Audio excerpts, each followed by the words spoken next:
दोस्तों, जैसा आप बनना चाहते हो वैसा आप बन नहीं पा रहे हो, तो जानिए उसका असली कारण गौतम बुद्ध की कहानी से। नमस्कार दोस्तों, आप सभी का हमारे चैनल पर स्वागत है। दोस्तों, आप जो बनना चाहते हो वह बन नहीं पा रहे हो, तो इस कहानी को ध्यान से ज़रूर सुनना।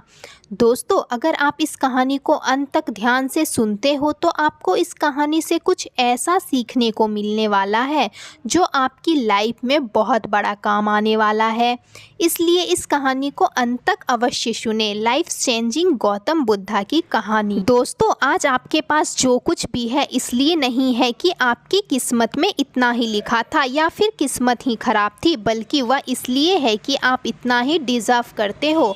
दोस्तों, यह प्रकृति बड़ी ही न्यायप्रिय है। इसे उतना ही मिलता है जितना कि का वह हकदार होता है, चाहे वह ज्ञान हो, धन हो। अभी आपके पास उतना ही है जितना का आप हकदार हो, लेकिन अगर आपको इससे भी ज़्यादा चाहिए तो आपको उसके काबिल बनना होगा। दोस्तों, ऐसा कौन सा गुण है जो आपको काबिल बनाता है?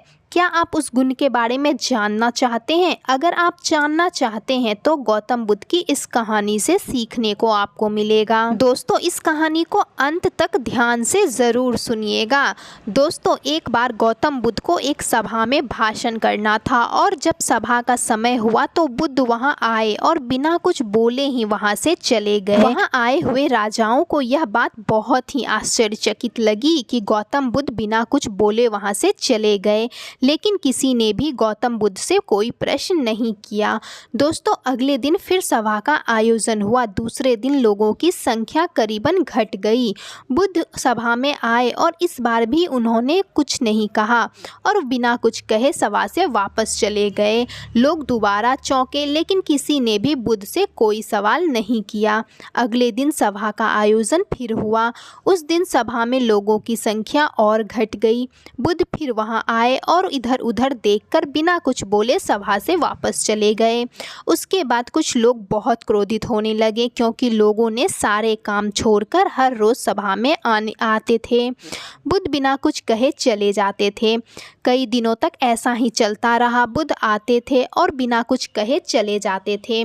एक दिन बुद्ध फिर सभा में आए, लेकिन उस दिन बुद्ध ने आसन ग्रहण कर लिया। लेकिन उस सभा में मात्र 15 लोग ही उपस्थित थे, लेकिन बुद्ध ने उन 15 लोगों को उद्देश्य दिया और वह 15 लोग ही गौतम बुद्ध के भिक्षु बन गए। 15 लोगों ने ही बुद्ध के ज्ञान को अलग अलग दिशाओं में फैला दिया। फिर एक दिन किसी ने बुद्ध से पूछा कि आप बिना बोले सभा से क्यों चले जाया करते थे? तब बुद्ध ने कहा, मैं उन लोगों को खोज रहा था जो सच में लायक थे।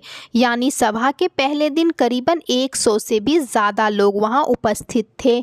उसमें से ज़्यादातर लोग सिर्फ आए हुए थे।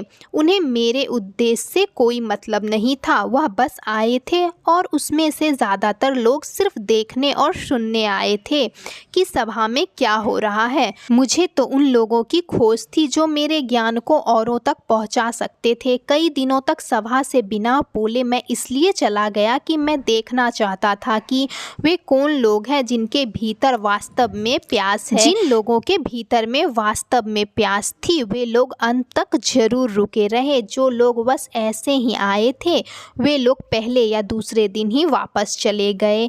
जिनके भीतर धैर्य था उसने मुक्ति का मार्ग मिला। जो लोग जल्दबाजी में थे वे लोग अब अपने घर में कार्य में व्यस्त हैं। सवाल यह नहीं है कि मैं तुम्हें क्या दे सकता हूँ, सवाल यह है कि तुम क्या ले सकते हो। तुम्हारा पात्र कितना बड़ा है और कितने के लिए तुम हकदार हो। जितने के तुम हकदार हो उससे ज़्यादा तुम्हें नहीं मिलेगा। फिर वह व्यक्ति बुद्ध से पूछता है कि बुद्ध लायक कैसे बने? बुद्ध कहते हैं कि धैर्य के द्वारा। जिस व्यक्ति के अंदर धैर्य है वह अपने जीवन में कुछ भी पा सकता है। चाहे तुम्हारे जीवन में लक्ष्य जो कुछ भी हो, तुम बिना धैर्य के कुछ नहीं पा सकते हो। फिर वह व्यक्ति गौतम बुद्ध से पूछता है कि अपने भीतर के धैर्य को कैसे बढ़ाएं? बुद्ध कहते हैं कि नियंत्रण अभ्यास के द्वारा हम अपने भीतर के धैर्य को बढ़ा सकते हैं। जैसे कोई व्यक्ति जब ध्यान करना शुरू करता है तो उसका मन उसके सामने कई सारे अड़चने लाता है, है, लेकिन उसका धैर्य उसके एक दिन उसके लक्ष्य तक पहुंच जाता है। फिर वह व्यक्ति बुद्ध से कहता है कि मैं समझ गया, यानी मुझे धैर्य के साथ नियंत्रण अभ्यास करने की आवश्यकता है। दोस्तों, अब आपको समझ आ गया होगा कि जो आप बनना चाहते हो वह आपके पास क्यों नहीं है, क्योंकि आप अभी तक उसके लायक नहीं हैं। आप लायक तभी बनेंगे जब आपके अपने भीतर धैर्य को बढ़ाएंगे। तो दोस्तों, अपने अंदर के धैर्य को बढ़ाना शुरू कीजिए, नियंत्रण अभ्यास कीजिए।